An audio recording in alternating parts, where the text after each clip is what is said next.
مقابل میں کون کھڑا ہے جانتے ہو؟ وقت کا سپر پاور، جس کے پاس پیٹرول میزائل کی کوئی کمی نہیں، جو پوری دنیا میں دادا گیری کرنے میں مشہور ہے۔ امریکہ سے لے کر یورپ اور نہ جانے کتنے ممالک ایک ساتھ کھڑے ہیں۔ کیا کبھی آپ یہ نہیں سوچتے؟ ہماری آنکھیں تو بہتی ہیں، درد تو ہوتا ہے، تکلیف تو ہوتی ہے، لیکن پراؤڈ فیل بھی ہوتا ہے کہ اتنے سارے کتے اگر بھونک رہے ہیں تو ایک چھوٹے سے علاقے کے لیے مہینے بھر 40 دن سے جنگ کر کے تباہ کر ڈالا، بم بارود سے پورے شہر کو راکھ کر ڈالا۔ لیکن میرے عزیزوں، میری اس گفتگو کو یاد رکھنا، چند دن آئیں گے پھر دیکھنا انہیں غزہ کے بچوں کے ہاتھوں میں پرچم اسلام لہراتا ہوا دیکھیں، اور ان ظالموں کے آنکھوں سے آنکھیں ملا کر بات کرنے والے جوانوں کو پوری دنیا آلوچنا کر رہی ہے، تنقید کر رہی ہے، یہ بچوں کے قاتل ہیں۔ ایک نکتے کی بات عرض کر رہا ہوں، ہاسپٹل پر بم گرا دیتے ہیں۔ آپ کو پتا ہے فلسطین میں ابھی تقریباً 8000 بچے مارے گئے، جن کی عمر 6 مہینے، سال بھر، 2 سال، 4 سال، 5 سال۔ بچوں کو کوئی بھی نظام سے تعلق رکھنے والا ہو، رحم کی نظر سے دیکھتا، کسی بھی دھرم والا ہو، لیکن یہ ظالم کیوں بچوں کو مار رہے ہیں پتہ ہے؟ وجہ صرف یہ ہے، وہ خوف ستارا ہے جو اقبال نے 100 سال پہلے کہا تھا، سنا ہے قدسیوں سے میں نے کہ وہ شیر پھر ہوشیار ہوگا۔ اقبال نے کہا تھا، سنا ہے قدسیوں سے میں نے کہ وہ شیر پھر ہوشیار ہوگا۔ کون سا شیر؟ نکل کر کے صحرا سے جس سے الٹ دیا تھا تخت روما، وہ شیر پھر ہوشیار ہوگا۔ یہ اسرائیلی وہی کام کر رہے ہیں جو ان کے باپ دادا فرعونی طاقت کیا کرتے تھے۔ فرعون نجومیوں نے بتایا تھا کہ ایک بچہ پیدا ہوگا جو تیری سلطنت کو ہلاک کر دے گا، اور اس خوف سے اس نے 1 سال کے اندر 12,000 بچوں کو قتل کر ڈالا تھا۔ نجومیوں نے بتایا تھا فرعون کے خواب کی تعبیر میں 12,000 بچوں کو قتل کر ڈالا، لیکن جو بچہ اسی سلطنت کو ہلاک کرنے والا تھا وہ موسیٰ علیہ السلام تھا۔ پیدا بھی ہوئے اور فرعون کے گھر میں ہی اللہ نے ان کو پالا۔ آپ کو پتہ ہے، تفسیر اٹھا کر کے دیکھ لیں، جب حضرت موسیٰ علیہ السلام کی ماں، ان کی ولادت کا وقت قریب آیا تو تہ خانے میں گئی، بیٹا پیدا ہوا۔ حالات ایسے تھے کہ فرعون جو بھی بچہ پیدا ہوتا ذبح کر دیتا تھا۔ قرآن میں آیا یذبحون ابناءہم ویستحیون نساءہم، لڑکی پیدا ہوتی تو زندہ چھوڑ دیتے تھے، بیٹا پیدا ہوتا تو ذبح کر دیتے تھے۔ آپ موسیٰ علیہ السلام جب پیدا ہوئے تو کیا کیا؟ خدا کی تقدیر اور اس کی حکمت کے فیصلے آپ کو میں بتا رہا ہوں، تفسیر سے تعلق رکھنے والی بات۔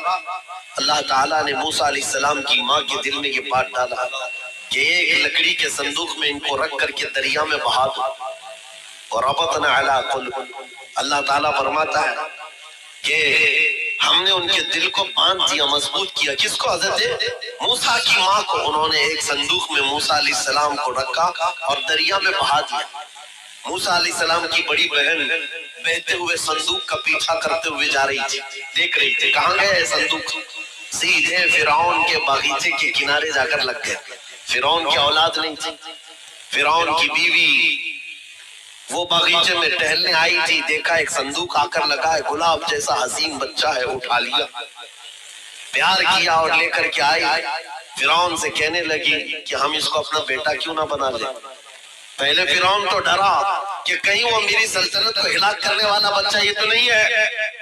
بیوی نے کہا کیسی بات کرتے ہو، یہ تو دریا سے بہ کر کے آیا ہے، تمہیں پتا نہیں مولا کہاں سے بہا کر تمہاری ہلاکت کو لائے گا۔ کیا بات ہے سر، اللہ اللہ اللہ، تمہاری ہلاکت کہاں سے آئے گی تمہیں اندازہ بھی نہیں ہے۔ سنو میری بات، فرعون نے بیوی کی بات مان لی۔ موسیٰ علیہ السلام کی پرورش فرعون کے گھر میں ہو رہی ہے، فرعون کے گھر میں، اور وہ بھی کس شان سے؟ موسیٰ علیہ السلام پیدائشی بچے ہیں، دودھ پلانے کی بات آئی تو کسی دایا کا دودھ آپ پکڑتے نہیں۔ موسیٰ علیہ السلام کی بہن بھی وہاں کھڑی سب دیکھ رہی تھی۔ فرعون کی بیوی سے کہا میں ایک دایا کو جانتی ہوں جس کا دودھ ہر بچہ پکڑ لیتا ہے، کہا بلا لاؤ، ہم شاہی خزانے سے اسے انعام بھی دیں گے۔ وہ گئی اور اپنی ماں کو لے آئی، اپنی ماں کو لے آئی۔ موسیٰ علیہ السلام اپنی ماں کے گود میں گئے، جیسے سینے سے لگایا دودھ پینے لگ گئے۔ بادشاہت میں خوشی، اور موسیٰ علیہ السلام کی ماں کو انعام و اکرام بھی دیا گیا۔ ہر بچے کی پرورش کے لیے موسیٰ علیہ السلام کی ماں کو فرعون کے گھر میں رکھا گیا۔ تمہیں پتہ ہے رب تبارک و تعالیٰ کی حکمت کے فیصلے، وَمَكَرُوا وَمَكَرَ اللَّهُ وَاللَّهُ خَيْرُ الْمَاكِرِينَ۔ میرا رب فرماتا ہے کافر منصوبہ بناتے ہیں اور اللہ خفیہ تدبیر کرتا ہے، اور رب کی خفیہ تدبیر غالب آتی ہے۔ موسیٰ علیہ السلام جوان ہوئے فرعون کے گھر میں، فرعون کے گھر میں جوان ہوئے۔ اس کے بعد پھر آپ نے جب اپنی نبوت کے بعد دعوت حق پیش کی تو فرعون جانی دشمن ہوا۔ اس کے بعد جو حالات ہوئے آپ کو پتہ ہے، فرعون موسیٰ علیہ السلام کو مارنے کے لیے پوری فوج لے کر پیچھے نکلا۔ موسیٰ علیہ السلام سمندر میں چل کر کے آگے گئے، راستے آپ کے لیے کھل گئے، فرعون بھی اسی راستے پر آیا۔ اللہ فرماتا ہے کہ ہم نے سمندروں کو ملا دیا، غرق کر دیا فرعون کو۔ ایک چھوٹی سی تاریخ میں آپ کو بتا رہا ہوں، 12,000 بچوں کا قتل کیا اس ڈر سے کہ مجھے ہلاک کرنے والا بچہ نہ پیدا ہو۔ لیکن جو بچہ تیری سلطنت کو ہلاک کرنے والا تھا وہ تیری ناک کے نیچے پرورش پا رہا تھا۔ آج ان ظالموں نے غزہ کے ہزاروں بچوں کو صرف اس لیے مارا ہے کہ یہ بڑے ہو کر کے مجاہد نہ بن جائے، یہ بڑے ہو کر کے ہمیں آنکھ دکھانے والے نہ بن جائے۔ اور بعض اپنا اسٹیٹمنٹ میں یہ کہتے بھی ہیں ان بچوں کو قتل کرنے سے ہمیں کوئی خوف نہیں، کوئی آپتی نہیں ہے، کوئی تکلیف نہیں ہے، اس لیے کہ بڑے ہو کر کے یہ ہمیں آنکھ دکھانے والے بنیں گے۔ یہ ڈر ہمارا بتا رہا ہے کئی ہزار بچوں کو بھی تم قتل کر لو، لیکن تم اللہ کی اس حکمت سے غافل ہو۔ ظالموں، وہ ان قریب پیدا ہوگا جس کو دنیا صلاح الدین کہتی ہے، وہ ان قریب ہوگا۔ میرے عزیز، آج کے نوجوانوں سے میں یہ کہتا ہوں، تمہارے دور میں بھی یہ ڈرا سہما ہوا جو ماحول لوگ بنانے کی کوشش کر رہے ہیں، ابھی دیکھنا اور حالات خراب کیے جائیں گے۔ ہماری حکومت آئے گی تو مسجدوں کو توڑ ڈالیں گے، مدرسوں کو توڑ ڈالیں گے۔ ان ظالموں کو لگتا ہے تمہارے سارے بلڈوزر میں ہی طاقت ہے۔ کیا بات ہے، صرف طاقت اسی کا نام ہے۔ راج مل جائے، تخت مل جائے، اس وقت کچھ لوگوں کے اوپر ظلم کرنا آسان ہے، جس طرح چنگیز نے بھی کیا، ہلاکو نے بھی کیا، بڑے بڑے ظالموں نے کیا ہے، اور ان کا حشر بھی تمہیں معلوم ہونا چاہیے۔ انشاءاللہ وہ وقت آئے گا جب خس و خاشاک کی طرح تم بہا دیے جاؤ گے، اخباروں میں تمہارا نام تک نہ ہوگا، اور اگر کچھ باقی رہے گا تو کیا رہے گا؟ نہ گھبراؤ مسلمانوں، ابھی خدا کی شان باقی ہے، ابھی اسلام زندہ ہے، قرآن باقی ہے۔ یہ ظالم کافر کیا سمجھتے ہیں جو روز ہم سے الجھتے ہیں؟ ارے ابھی کربلا کا آخری میدان باقی ہے۔ نعرہ تکبیر، نعرہ رسالت، محافظ ناموس رسالت، مسلک اعلیٰ حضرت۔ نوجوانوں، اس یقین اور کے ساتھ اور ایمان کے ساتھ اپنی زندگی کو آگے بڑھاؤ۔ خدا را میں تم سے کہتا ہوں، اگلے دنوں کے بعد جب تمہارے امتحان کا وقت آئے گا، ہر استاد اپنے بچے کو امتحان کی تیاری کرا رہا ہوتا ہے۔ بیٹا سوالات ایسے آئیں گے، ٹائم اتنا ہوگا، اسکواڈ بھی ہوں گے، چیک کرنے والے ایگزام ہال میں بار بار آئیں گے، تمہیں دیکھیں گے۔ اس وقت تم خوف سے اپنے ہاتھ میں کپ کپی نہیں پیدا کرنا، دل کو جمانا اور اپنا امتحان مکمل کرنا۔ یہ ہر استاد اپنے بچوں کو تلقین کرتا رہتا ہے۔ عزیزان گرامی وقار، اس منبر نور سے میں آپ کو اس بات کی تلقین کر کے جاتا ہوں، امتحان کی گھڑی ان قریب آنے والی ہے، آپ کے ساتھ بھی، اور جو امتحان تمہارا ہوگا وہ استقامت کا امتحان ہوگا، تمہارے ایمان پر جمے رہنے کا، تمہارے ڈٹے رہنے کا امتحان ہوگا۔ دیکھنا بہت سارے پارٹی بدل لیں گے، بہت سارے مصلحتوں کی پردوں میں چھپ جائیں گے، بہت سارے لوگ کسی کی دھوتی میں پناہ لے رہے ہوں گے، کوئی کسی کی ساڑی میں پناہ لے رہا ہوگا، لیکن جو آج کا مصطفیٰ ہے وہ اپنا سب کچھ گنبد خضرا کل بھی تھا، اور میرے نبی سے میرا رشتہ کل بھی تھا۔ بس اس بات کے ساتھ تمہیں جمے رہنا ہے، یقین کے ساتھ، اعتماد کے ساتھ۔ عزیزان گرامی اوقات، کون سی ایسی طاقت ہے، کون سی ایسی قوت ہے جس نے اسلام کو ختم کیا یا ختم کرنے کی طاقت رکھتی ہے؟ اللہ کریم جل شانہ خود قرآن پاک میں فرماتا ہے یریدون لیطفئوا نور اللہ بافواہہم ویأبی اللہ الا ان یتم نورہ۔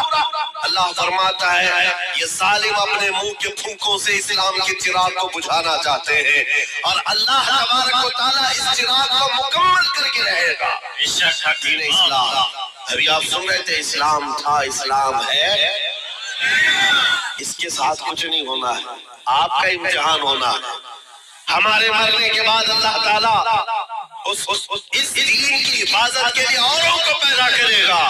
وہ قادر مطلق چاہے تو سخت جانی دشمنوں سے بھی ایمان والے پیدا کر سکتا ہے۔ ہاں، یہ بات یاد رکھیے آپ، تتاری جنہوں نے بغداد کو ہلاک کر کے رکھا تھا، رب تبارک و تعالیٰ نے انہی کے سینوں میں ایمان کی دولت دی اور وہ محافظ اسلام بن گئے۔ ہمارے دور میں بھی جتنے آتنک مچا رہے ہیں، کل ان کے بچے یہ نعرہ لگائیں گے اسلام تھا، اسلام ہے، اسلام رہے گا۔ ہاں، جتنے آتنکوادی ہیں سب نعرہ لگائیں گے انشاءاللہ۔ آپ انتظار کریں اس بات کا، لیکن تم اپنے امتحان میں جمے رہو، ڈٹے رہو۔ اگر تم نے نبی پاک صلی اللہ علیہ وسلم کے اس دین کے ساتھ، اس شریعت کے ساتھ ناانصافی کی تو کل میرے آقا کو کیا جواب دو گے؟ کل میدان قیامت میں تمہیں کھڑے ہونا ہے، حضور پاک صلی اللہ تعالیٰ علیہ وسلم کی بارگاہ میں جواب دینا ہے۔ اگر میرے آقا نے پوچھ لیا کہ جس وقت میری شریعت پر حملے ہو رہے تھے، جس وقت میرے دین کو کتے نوچنے کی کوشش کر رہے تھے، اے نوجوان بتا تو میری سنتوں کے ساتھ کتنا عمل کر رہا تھا، تم کیا جواب دو گے؟ آقا میں آپ کی داڑیاں نکال کر کے گٹر نالیوں میں پھینکتا تھا، میں یہودیوں اور عیسائیوں کے طریقوں پر چلتا تھا، کیا تم نبی پاک کو یہ جواب دو گے؟ آقا رات بھر میں گانے سن کر کے سوتا تھا، صبح فجر کی نماز قضا کرتا تھا، یہ جواب دو گے؟ کیا جواب دو گے؟ آپ کے پاس اگر جواب نہیں دینے کی طاقت ہے تو آج ہی بدل ڈالو، زندگی بدل ڈالو، آج انقلاب لے آؤ۔ دیکھنا، میں اکثر یہ باتیں کہتا ہوں نہ، میں چاقو چھری کی بات کرتا ہوں، یہ تو شاعر لوگ تلوار اٹھانے کی بھی بات کرتے ہیں۔ ہاں، یہ کہتے بھی ہیں سمجھوتا نہیں ہوگا تلوار اٹھ جائے گی، میں تو تلوار کی بھی بات نہیں کرتا۔ ارے پلاسٹک کا بلیڈ بھی رکھ لو تو کل کو ہم کوئی آتنکوادی گھوشت کر دیں۔ بم، بارود، بندوق، کسی چیز کی بات نہیں کرتا، صرف اتنی بات کرتا ہوں نبی پاک کے عشق میں ملبوس ہو کر تم صرف راستوں میں چلتے پھرتے رہو گے، تمہاری چلت پھرت سے کئی کیڑے یوں ہی مر جائیں۔ حضور پاک کی سنتوں میں وہ دم ہے، وہ اثر ہے، تمہاری چلت پھرت سے کئی کیڑے فنا ہو جائیں۔ بات صرف اتنی ہے، دیوار کیا گری میرے خستہ مکان کی، لوگوں نے آنے جانے کا راستہ بنا لیا۔ ہوتا یہی ہے، کوئی پرانا گھر گر جائے نا، لوگ ادھر سے ادھر آنے کا راستہ بنا لیتے۔ آج ہماری جماعت کے اندر انتشار ہوا، نوجوانوں میں آوارگی آ گئی تو ہر کتا ہم کو ہی ٹارگٹ کرنے لگ گیا، ہر کتا ہمیں ہی بھونکنے لگ گیا۔ میرے عزیزوں، شدت سے آج اس صلاح الدین ایوبی کی بات یاد آتی ہے۔ کیا آپ کو پتا ہے ان کا دور ایسا ہے کہ یہودی مائیں، عیسائی مائیں اپنے بچوں کو تھپکیاں دے کر سلاتی تھی، کہتی بیٹا سو جا نہیں تو صلاح الدین آ جائے گا۔ حالانکہ ظلم سے کوئی تخت نہیں بچھایا تھا، سنت مصطفیٰ کا رعب ایسا قائم تھا، حضور کے عشق کا رعب قائم تھا، جس کی وجہ سے پوری دنیا میں ان کی توتی بولتی تھی۔ آج کروڑوں کی تعداد میں، کروڑوں کی تعداد میں ظالم ہمیں آنکھ دکھا رہے ہیں، ہمارے بچوں کا قتل عام، ہماری عورتوں کی عزت نیلام، ہماری گردنوں پر راج، اور بغیر کسی خوف کے شاعر اسلام پر بھونکنا آج کی عادت سی بن گئی۔